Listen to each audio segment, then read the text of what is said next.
श्रीमद् भगवत गीता यथारूप अध्याय 18 उपसंहार संन्यास की सिद्धि।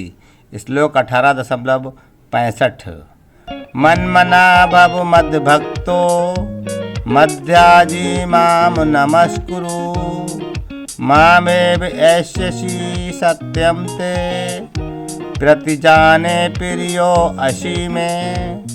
भावार्थ, सदैव मेरा चिंतन करो, मेरे भक्त बनो, मेरी पूजा करो, मुझे नमस्कार करो।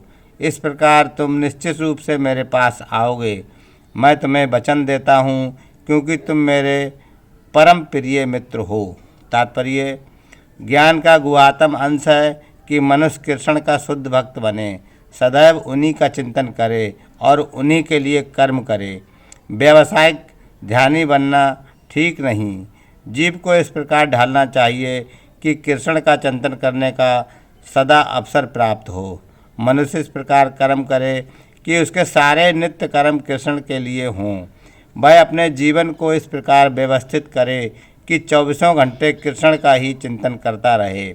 और भगवान की ये प्रतिज्ञा है कि जो इस प्रकार कृष्ण भावनामय होगा वह निश्चित रूप से कृष्ण धाम को जाएगा, जहाँ वह साक्षात कृष्ण के सानिध्य में रहेगा।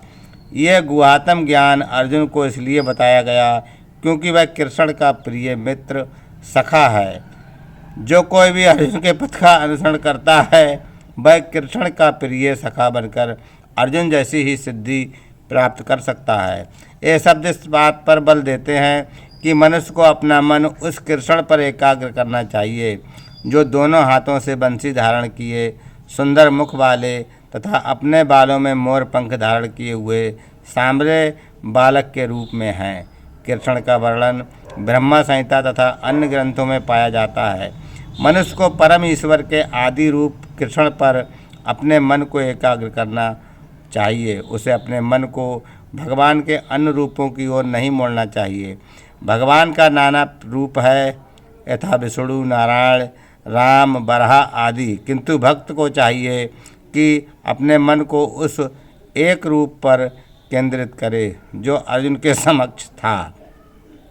कृष्ण के रूप पर मन की एकाग्रता ज्ञान का गुहातम अंश है, जिसका प्रकटीकरण अर्जुन के लिए किया गया क्योंकि वह कृष्ण का अत्यंत प्रिय सखा है। हरे कृष्णा।